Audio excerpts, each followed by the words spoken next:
بالمعروف، اپنی بیویوں کے ساتھ اچھا سلوک کرو۔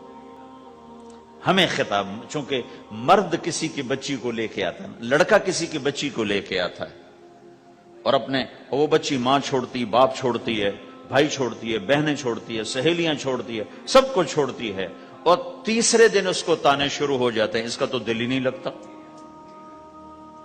اور پہلے دن اپنی بیوی کو نصیحت دی جا رہے تھے، میری ماں کی خدمت کرنی ہے، میری کرنا کر، میری ماں کی کرنی ہے، میرے ابا کی کرنی، میری بہنوں کی کرنی، کسی کے سامنے تم نے بولنا نہیں، کسی کے سامنے اف نہیں کرنا۔ بے وقوف، اس سے محبت تو جتا پھرو، اس کے بعد جو کچھ کہے گا وہ کرے گی۔ پہلے دن ہی حکم، نہ تعلق بنا ہے، نہ محبت پیدا ہوئی ہے، اور نہ ابھی جوڑ بیٹھا ہے، اور پہلے دن حکم سنانے شروع کر دی۔ اس کے ذمہ نہ تیری ماں کی خدمت ہے، نہ تیرے باپ کی خدمت ہے، نہ تیری بہنوں کی خدمت، یہ ساری خدمت تو تیرے ذمہ ہے۔ ہمارا سسرال کا معاشرہ بڑا ظالم ہے، لاکھوں میں کوئی ایک گھر بچا ہوا تو الگ بات ہے، ورنہ میں تو دنیا پھری ہے، کیا دنیا دار کیا دیندار، سب ظلم ہی ظلم ہے۔ اتنی نیک عورتیں تہجد گزار مصلی سے اٹھتی نہیں، تسبیح ہاتھ میں ہے، لیکن جب وہ ساس بنتی ہیں تو ایسا ظلم ان کے اندر سے نکلتا ہے کہ کانپ اٹھتے ہیں در و دیوار۔ جب عورت ماں ہوتی ہے تو اس کے روئیں روئیں سے محبت کے چشمے پھوٹتے ہیں، وہی عورت جب ساس بنتی ہے تو ایک دم ظلم کی تصویر بن جاتی، اسے اپنی بہو میں کوئی خوبی نظر ہی نہیں آتی، عیب ہی عیب نظر آتے ہیں، اپنے بیٹے کو بھڑکاتی رہتی، یہ کرتی ہے، اور ویسے بے وقوف ہیں، کوئی ماں کی وجہ سے بیویوں کو تباہ کر دیتے ہیں، کوئی بیویوں کی وجہ سے ماؤں کو تباہ کر دیتے ہیں۔ یہ دونوں ظلم ہیں۔ ماں کی وجہ سے بیوی پہ زیادتی نہ کرو، بیوی کی وجہ سے ماں پہ زیادتی نہ کرو، بیوی کا اپنا مقام ہے، ماں باپ کا اپنا مقام ہے، بہنوں کا اپنا مقام ہے۔ 100% شکایات جھوٹی ہوتی ہیں، سب جھوٹ ہوتا ہے۔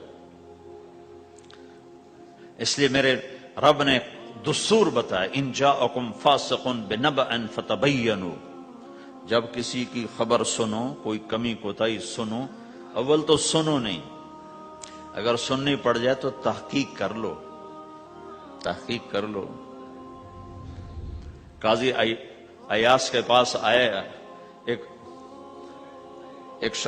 ایک شخص آیا روتا ہوا، ہائے مر گیا، ہائے مر گیا۔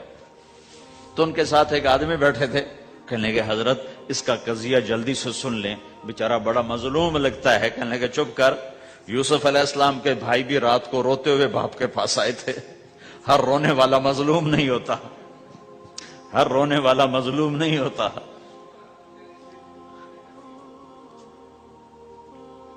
اپنے گھروں کی فضا بناؤ، کمی سنو ہی نہیں۔ تمہاری بیوی ماں کی کمی بتانے لگے، کہا نہ مجھے نہ بتاؤ، تیری بڑی مہربانی۔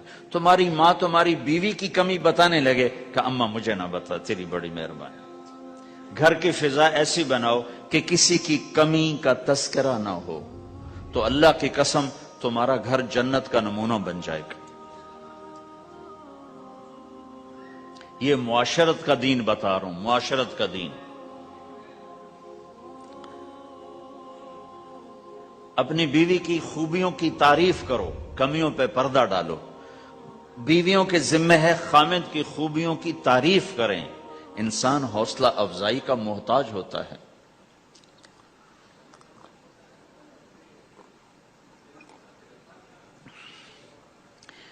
ایک بزرگ ہے اپنے کسی مرید کے گھر، تو وہاں انہوں نے کھانا کھایا، کھانا ان کو پسند آیا، کہنے لگے اپنی بیگم کو پردے میں بلاؤ۔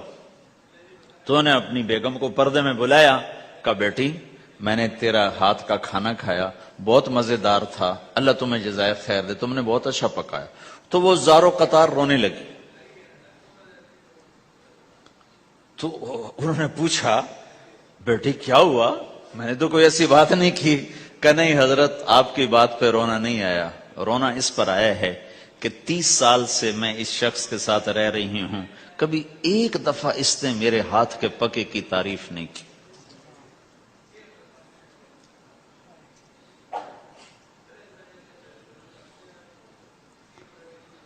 آپ گھر میں تشریف لائے، آپ نے پوچھا کوئی کھانے کو کچھ ہے؟ ام سلمہ رضی اللہ عنہ کا گھر، کہا یا رسول اللہ آج تو کچھ نہیں، سرکہ ہے۔ کہا واہ واہ واہ واہ، نعم الادام الخل، سرکہ تو بہت اچھا سالن ہے۔ سبحان اللہ، کیسے دلجوئی فرمائی اپنی بیگم کی، سرکہ تو بہت اچھا سالن ہے، یا تو نے نمک کم ڈال دیا، تو نے مرچی زیادہ کر دی۔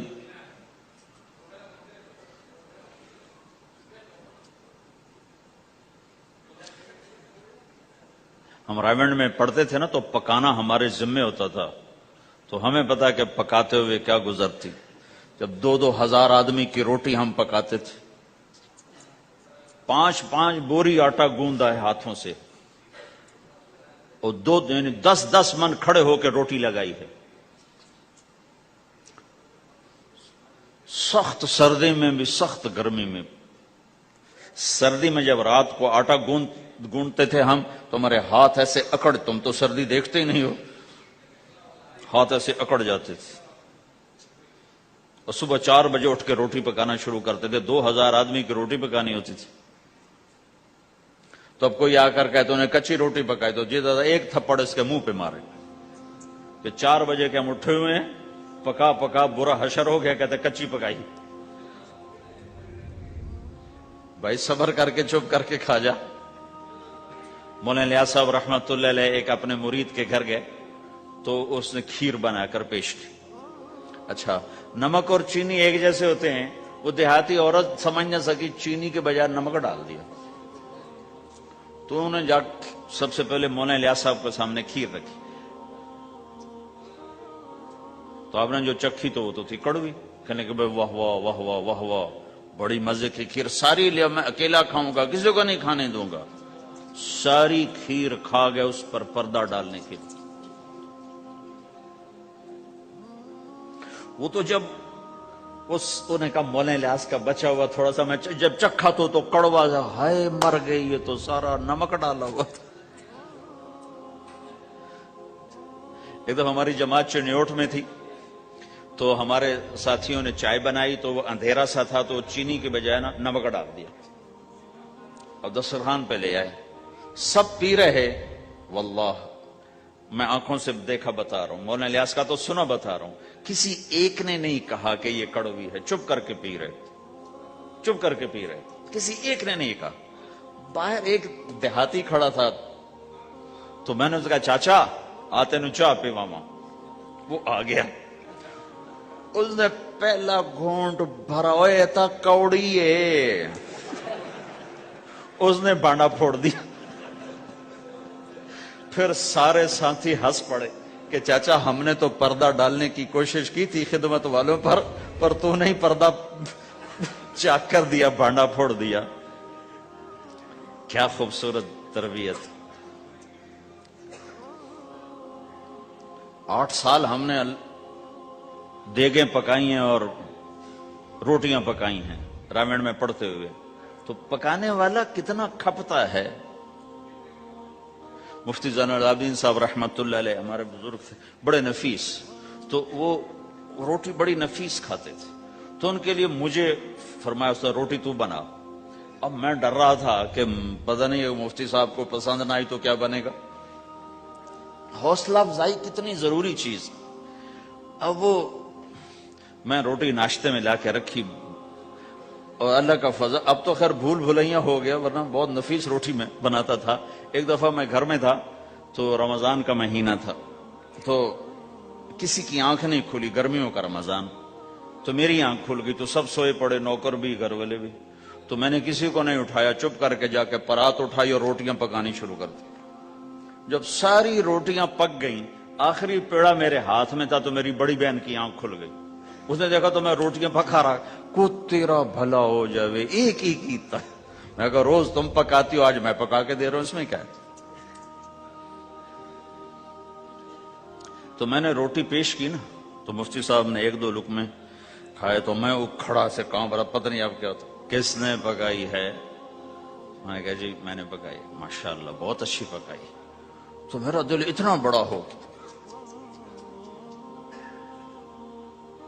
حوصلہ افزائی کرنا، برائیوں کو، ہماری معاشرت کیا ہے،